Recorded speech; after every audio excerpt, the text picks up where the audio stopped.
नमस्कार, स्वागत है आपका कंट्री न्यूज के खास कार्यक्रम वी द पीपल में। और इस प्रोग्राम के जरिए आपके बीच मैं लेकर आती हूं वो मुद्दे जो मेन स्ट्रीम मीडिया नहीं उठाता है।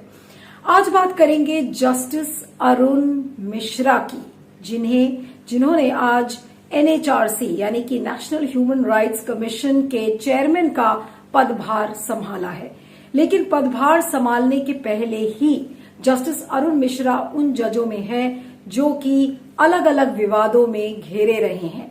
आज क्या वजह है कि जस्टिस अरुण मिश्रा के एनएचआरसी के चेयरमैन बनने के बाद सोशल मीडिया पर जमकर उनकी आलोचना हो रही है और जमकर साथ में मोदी सरकार की भी आलोचना हो रही है कि आखिर मोदी सरकार ने जस्टिस अरुण मिश्रा को एनएचआरसी का चेयरमैन क्यों बनाया।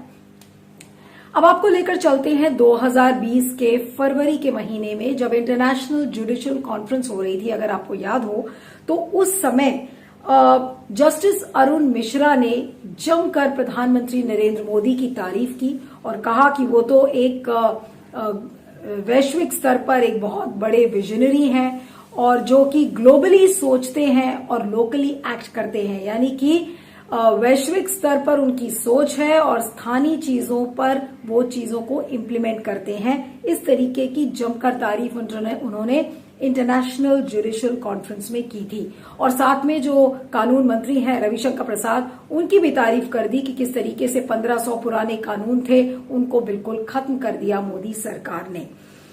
अब जिस तरीके से जस्टिस मिश्रा का अपॉइंटमेंट हुआ है वो भी विवादों में घिरा रहा। आपको ध्यान होगा कि 5 सदस्यों की एक कमेटी है जो कि एनएचआरसी के चेयरमैन को चुनती है, जिसमें प्रधानमंत्री नरेंद्र मोदी, गृह मंत्री अमित शाह, राज्यसभा के उप सभापति हरिवंश सिंह, उसके बाद लोकसभा के स्पीकर ओम बिरला और विपक्ष के नेता राज्यसभा में मल्लिकार्जुन खड़गे।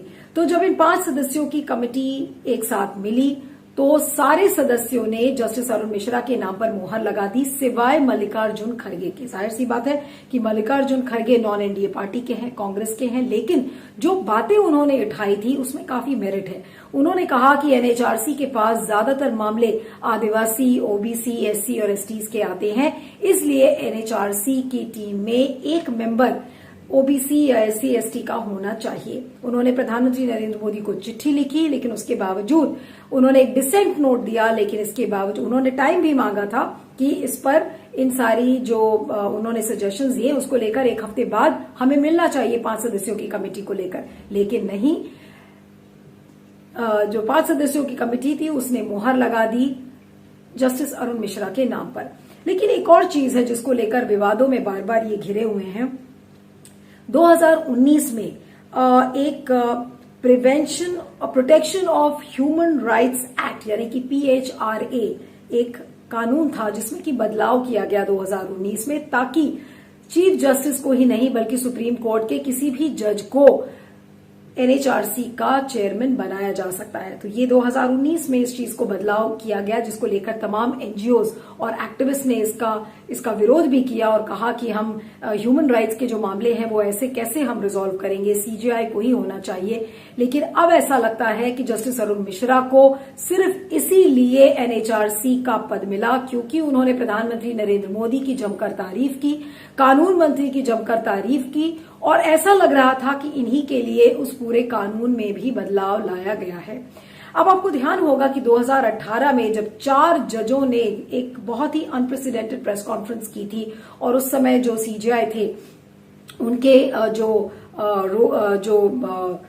रोस्टर को लेकर तमाम सवाल खड़े किए थे, तो उस समय भी जस्टिस अरुण मिश्रा वरिष्ठतम क्रम में बहुत जूनियर जज माने जाते थे। तो आज कहने का मतलब ये है कि तमाम विवादों में घिरे रहे, इनके जजमेंट्स को लेकर भी तमाम उंगलियां उठी हैं। जस्टिस अरुण मिश्रा 2 सितंबर 2020 में रिटायर हो गए थे, लेकिन तब भी उन्होंने अपना ऑफिशियल बंगलो नहीं छोड़ा। अब क्योंकि उन्होंने पदभार संभाल लिया है एनएचआरसी का, तो जाहिर सी बात है कि जस्टिस अरुण मिश्रा उसी बंगलो में कंटिन्यू करेंगे या हो सकता है कि फिर उन्हें ज्यादा बड़ा बंगला मिल जाए। लेकिन जमकर सोशल मीडिया पर तमाम तरीके के विवाद है और उसको आपको जानना होगा कि क्यों जस्टिस अरुण मिश्रा का इतना ज्यादा विरोध हो रहा है।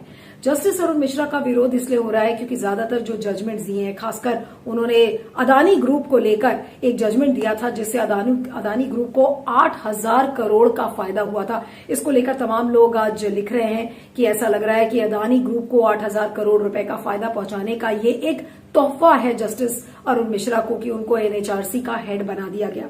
उसी तरह से प्रशांत भूषण जो लॉयर एक्टिविस्ट हैं, उन्होंने लिखा है कि जस्टिस अरुण मिश्रा के एनएचआरसी के हेड बनने से अब ऐसा लगता है कि ह्यूमन राइट्स के मामले बिल्कुल खत्म हो जाएंगे, क्योंकि एनएचआरसी भी उन्हीं इंस्टीट्यूशंस में आ जाएगा जो कि पीएमओ से बिल्कुल अलाइंड है। वो वही कहेगा जो प्रधानमंत्री नरेंद्र मोदी कहते हैं। एनएचआरसी कभी भी ह्यूमन राइट्स की अब बातें नहीं करेगा, बल्कि उन अधिकारों की बात करेगा जिससे कि सरकार को फायदा पहुंच सके, एग्जीक्यूटिव को फायदा पहुंच सके। हाँ, एग्जीक्यूटिव से मुझे याद आया कि तमाम सोशल मीडिया के लोग इस तरीके की बातें जस्टिस अरुण मिश्रा के लिए कर रहे हैं कि ये उन जजों में हैं जिन्होंने हमेशा एग्जीक्यूटिव को फेवर पहुंचाने का काम किया है। तो आज जस्टिस अरुण मिश्रा के कुछ और पुराने जजमेंट्स हैं, उनको लोग उठाकर आज ट्विटर पर लगा रहे हैं और आपको बताते हैं। जैसे कि एक नितिन मेश्राम है, उन्होंने एक उनका जजमेंट पोस्ट किया है जिसमें कि ये बताया गया है कि उन्होंने जस्टिस मिश्रा ने ह्यूमन राइट्स का एक केस था जो कि डीनोटिफाइड ट्राइब्स का था, नोमैडिक ट्राइब्स का था और SC STs का था, उसको डिसमिस कर दिया। तो उन्होंने कहा एनएचआरसी का हेड इतना ह्यूमन राइट्स के खिलाफ कैसे हो सकता है। कुछ लोगों ने यह भी लिखा है कि Adani group benefited to the tune of 8,000 crore by his decisions.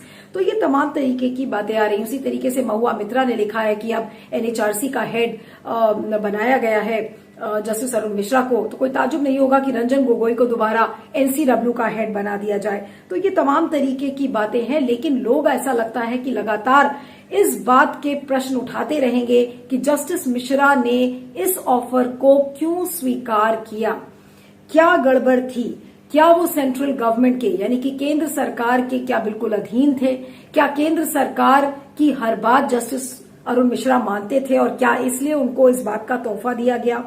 Justice Arun Mishra के लिए यह भी कहा जा रहा है कि बहुत ही anti SC ST anti OBC थे, तो एक ब्राह्मण होने के नाते वो कैसे ह्यूमन राइट्स के मामलों को डील करेंगे।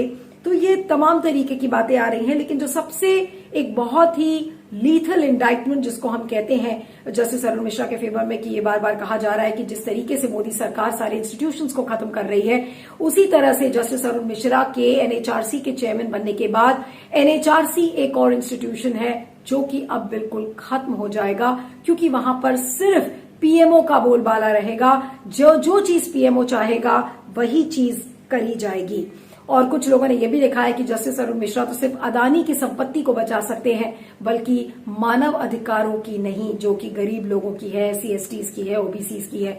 तो आज जमकर जस्टिस अरुण मिश्रा की आलोचना की गई है कि उनको किस तरीके से पदभार दिया गया है एनएचआरसी का। इसको लेकर तमाम सवाल खड़े किए गए हैं, लेकिन आज केंद्र सरकार पर भी उससे बड़े सवाल खड़े हो रहे हैं कि अपने फायदे के लिए वो कानून में बदलाव करता है, अपने फायदे के लिए जिस तरीके के लोगों को वो चाहता है उसी तरीके के लोगों को वो लाता है। तो आज जुडिशरी के लिए एक बहुत बड़ा संदेश है कि क्या अब आने वाले जो जितने भी जजेस होंगे, जब एनएचआरसी का टेन्योर अरुण मिश्रा का खत्म होगा, तो अगर मोदी सरकार जिंदा रहती है या मोदी सरकार का बोलबाला तब भी रहता है, तो क्या ये जजेस के लिए एक बड़ी सीख है कि क्या जजेस अपने आप को इस तरीके के टेम्पटेशन को रेजिस्ट कर पाएंगे, या फिर वो सरकार की हाँ में हाँ मिलाकर और इस तरीके की पोस्ट को लेकर इंस्टीट्यूशंस को बिल्कुल खत्म कर देंगी, और इंस्टीट्यूशंस खत्म तो भारत का लोकतंत्र खत्म।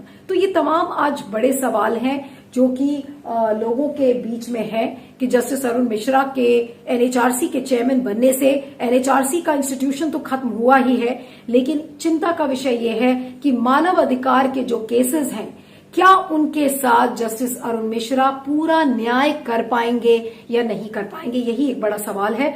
और इसी सवाल के साथ इस वीडियो को खत्म करती हूं, और आपके फीडबैक का मुझे इंतजार रहेगा। आप मुझे ट्विटर पर फॉलो कर सकते हैं, मेरा ट्विटर हैंडल है @नीलू317 और दूसरा ट्विटर हैंडल है @नीलू_on_the_move। तो देखते रहिएगा वी द पीपल और बने रहिएगा कंट्री न्यूज पर। आपके कमेंट्स का मुझे इंतजार रहेगा। Thank you so much.